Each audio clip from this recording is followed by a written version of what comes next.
são ambientes misteriosos que provocam a nossa imaginação desde a infância, né? Mas para a ciência, elas são muito mais do que isso.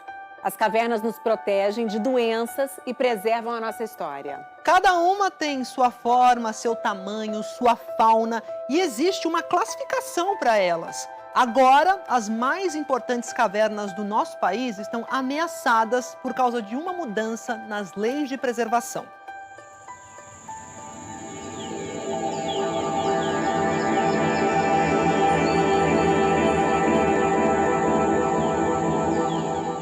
Quando a gente entra numa caverna, muitas vezes encontra o organismo ainda em fase de crescimento. A rocha calcária ainda sendo esculpida pela água, depois de milhões de anos. Um jogo de forças que vai além de criar essas formações fascinantes. Cavernas são sumidouros de água que fica estocada no subsolo. Algumas engolem riachos inteiros.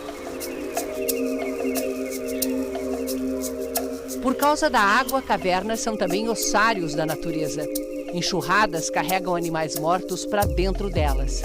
E os ossos ali vão sendo preservados. Como esse osso de boi, que provavelmente morreu no pasto aqui perto. Quem sabe daqui a alguns milhares de anos isso também vai virar um fóssil. Foi assim que ficaram preservadas ossadas de bichos que andavam por aqui há mais de 10 mil anos. Da preguiça gigante ao tigre do dente de sabre. Cavernas revelam aos poucos a resposta para a pergunta: de onde viemos? São, sem dúvida, um dos principais locais onde a gente encontra evidência, né, que conta as nossas histórias, desde o nosso ancestral comum, né, com os macacos, há 7 milhões de anos atrás, até, né, a história recente, né, do ser humano. Há anos, a equipe do André Strauss escava em Matozinhos, Minas Gerais, um cemitério de mais de 10 mil anos. O DNA encontrado nos fósseis vai mostrando o caminho dos primeiros humanos a chegar às Américas, vindos da Ásia. A destruição de qualquer caverna que tenha sido considerada, né, com grau máximo de relevância é um crime contra a humanidade. Não é qualquer buraco que é protegido. As cavernas têm uma classificação pela relevância. E a legislação brasileira já permitia atividades econômicas nas de nível baixo, médio e alto. Só as cavernas de máxima relevância, que são minoria, eram intocáveis. São aquelas cavernas consideradas raras, únicas, um elemento da fauna que habita esses ambientes seja único. E essa questão do caráter único é o que mais pesa, né? Só existe lá. Pois é a proteção a essas cavernas de relevância máxima que um decreto assinado por Bolsonaro no dia 12 de janeiro derruba. O que é que está em risco aqui? É o risco de destruição total de cavernas que são consideradas, classificadas como de máxima relevância. As cavernas são ricas em vida, adaptada a esses ambientes de pouca luz. Muitos seres evoluíram isolados numa única caverna e existem apenas nela. Só as que abrigam espécie única continuam protegidas. Mas há perigo quando se mexe em espécies abundantes, como os morcegos, hospedeiros naturais de vírus que provocam doenças graves, como raiva, ebola e Covid. Quando você destrói esse ambiente, vão para sítios, para fazendas, para silos, né, em locais onde coabita com o ser humano. E aí sim a gente é exposto a risco. Né? Uma das teorias para o surgimento da Covid é a destruição das cavernas para a construção de estradas e ferrovias na China. Já durante a pandemia, o Brasil criou uma rede de pesquisadores para monitorar os morcegos em vários pontos do país. Tem coronavírus nos morcegos do Brasil? Tem. Até agora, nós já estudamos mais de 3 mil morcegos e aves, tá?